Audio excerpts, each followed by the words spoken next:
Hello, this is Anviti. Welcome to the news with NDTV. It's Thursday, July 31st, and coming up in today's episode, all Malegaon blast accused, including Sadhvi Pragya, acquitted by NIA Special Court. Supreme Court's stern Operation Successful patient dead jibe during anti defection hearing. Indian political leaders react to Trump's 25% tariffs against India, and USA hints at oil reserves in Pakistan and a trade deal while calling India a dead economy. 17 years after the 2008 Malegaon blast in Maharashtra that killed 6 people and injured over 100, all 7 accused in the case have been acquitted from all offences by a special NIA court in Mumbai. The verdict was pronounced by Special Judge A.K. Lahoti, who observed that only substantive fact is that the blast did take place, but the National Investigation Agency failed to establish that the bomb was fitted in the motorcycle. It further added that Unlawful Activities Prevention Act cannot be invoked in this case and flagged the prosecution's sanctions as defective. The victims of the blast will be filing a case with the higher court independently, it has been learned. Quote, the bomb blast has been proved by the court. We will challenge this acquittal in the High Court. We will file an appeal. We will file an appeal independently, said victim's family lawyer, Advocate Shahid Nadeem. Meanwhile, the court had said, and I'm quoting, we have ordered the ADG ETS to initiate a probe into the matter of planting explosives in the house of accused Sudhakar Chaturvedi. The special NIA court, in its verdict, said that the prosecution failed to prove the case and that the accused deserved the benefit of the doubt because even though terrorism has no religion, mere suspicion cannot lead to conviction. Sadhvi Pragya, who was alleged to be the owner of the motorbike which carried the bomb that tore through the streets of Maharashtra, Malegaon, is now convicted not guilty. The Maharashtra Anti Terrorism Squad, or ETS, had claimed she was a part of a conspiracy aimed at targeting Muslim majority areas in retaliation for previous terror attacks. Special Judge Lahoti said that the motorbike chassis number was wiped out and that there is no evidence to tie motorbike Sadhvi Pragya to the motorbike. Lieutenant Colonel Purohit, who was serving in the Indian Army's military intelligence wing at the time, was accused of assisting a radical Hindu outfit named Abhinav Bharat. Investigators alleged that he facilitated meetings and helped arrange the explosive used in the attack. According to the court, even though it was alleged that RDX was brought and used, there is no evidence of storage of RDX in Purohit's house.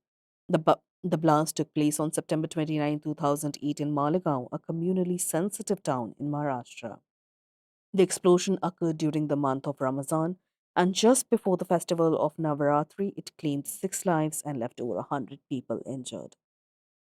The evidence against the 7 accused failed to hold up in trial because, according to the court, no empty shells were seized despite firing, nor were any fingerprints or DNA collected at the scene.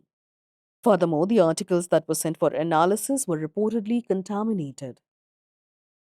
The 7 accused included Sadhvi Pragya Singh, former BJP MP from Bhopal, and Lieutenant Colonel Prasad Shrikant Purohit, face charges under the Unlawful Activities Prevention Act and various sections of the Indian Penal Code, including conspiracy, murder, attempt to murder, promoting enmity, and voluntarily causing hurt, all of which are now in the clear.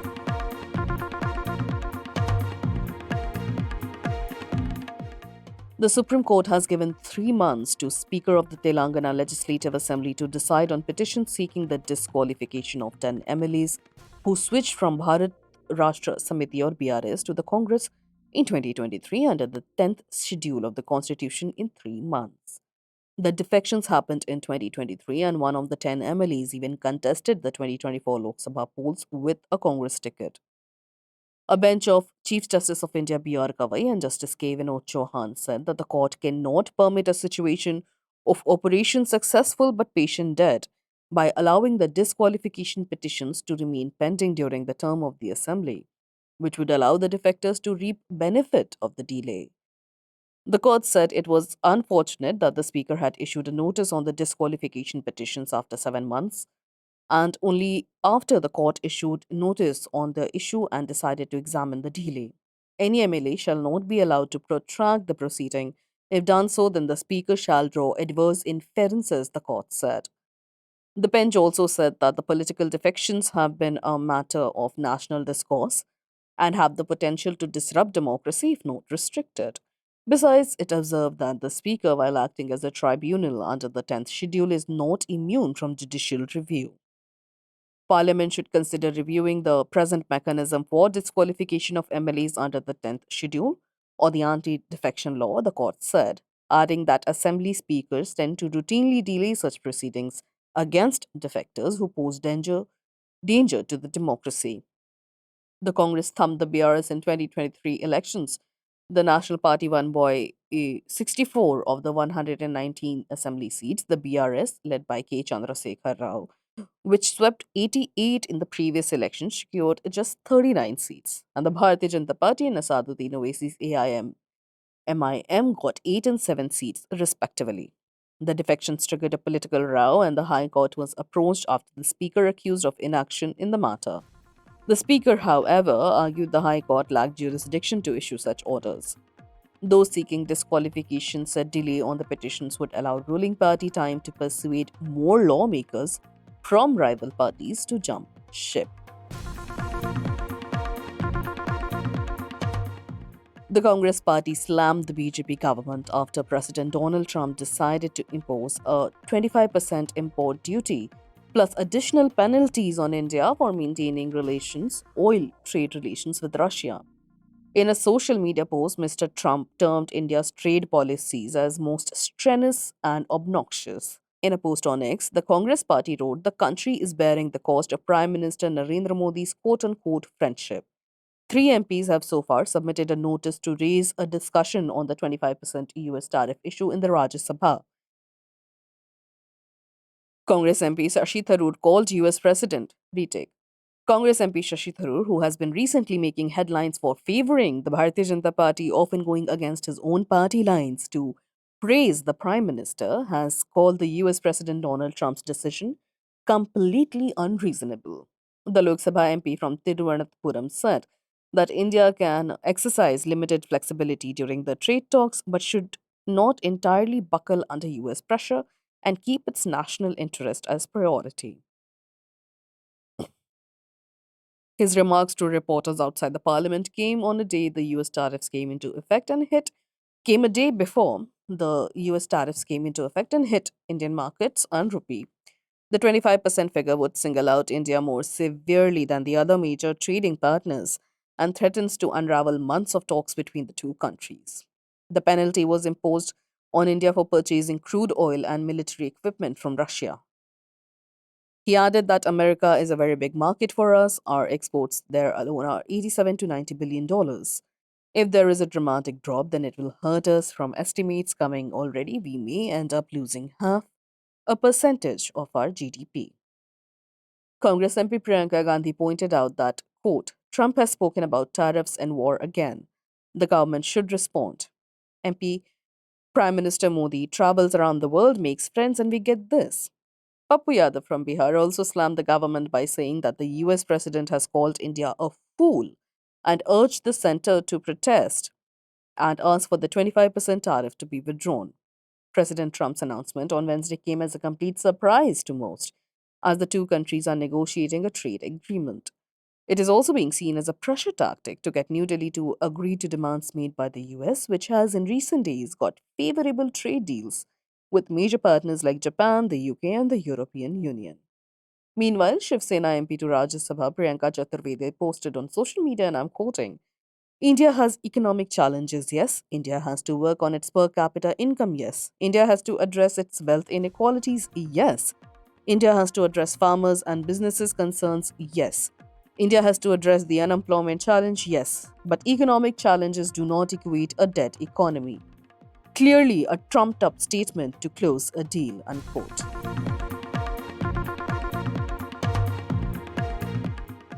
India is a dead economy and can go down with another dead economy of Russia. US President Donald Trump ranted on his Truth social media today while alluding to oil reserve deals with Pakistan. Hours after US President Donald Trump declared a 25% tariff with additional penalties on India, he announced a trade deal with Pakistan, touting a joint initiative to develop oil reserves in India's terror harboring neighbor, and even floated the idea that someday Islamabad might sell oil to New Delhi.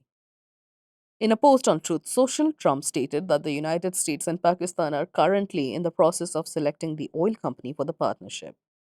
Quote, we have just concluded a deal with the country of Pakistan, whereby Pakistan and United States will work together on developing their massive oil reserves. We are in the process of choosing the oil company that will lead this partnership. Who knows, maybe they'll be selling to India someday, Trump stated. These remarks came after Trump announced a 25% tariff and additional penalty on Indian imports starting August 1st, citing Washington's trade deficit with New Delhi and West's disapproval of India's import of Russian oil. Trump, in his post, further stated that he had conversations on trade deals with leaders of many countries, and he said, and I'm quoting, all of whom want to make the United States extremely happy. Quote, we were very busy in the White House today working on trade deals. I have spoken to the leaders of many countries, all of whom want to make the United States extremely happy. I will be meeting with the South Korean trade delegation this afternoon. South Korea is right now at a 25% tariff, but they have an offer to buy down those tariffs. I will be interested in hearing what that offer is, the Post read. He also noted that many countries are currently making offers to the US for tariff reduction. He added, likewise, other countries are making offers for tariff reduction. All of this will help reduce our trade deficit in a very major way. A full report will be released at the appropriate time. Thank you for your attention to this matter. Make America great again. He signed off. Following Trump's announcements on tariff, the government of India said it has taken note and is studying the implications. A statement by the Ministry of Commerce and Industry reads, India and the US have been engaged in negotiations on concluding a fair, balanced, and mutually beneficial bilateral trade agreement for the last few months. We remain committed to that objective. The government attaches the utmost importance of protecting and promoting the welfare of our farmers, entrepreneurs, and MSMEs. That's all for today. You were listening to the news with NDTV, your daily newspaper and TV bulletin wrapped in a compact podcast. If you want to catch up with the day's events in a hurry, do remember to subscribe to the news with NDTV on Apple, Spotify, and the NDTV News app. This is your host, Anviti, signing off.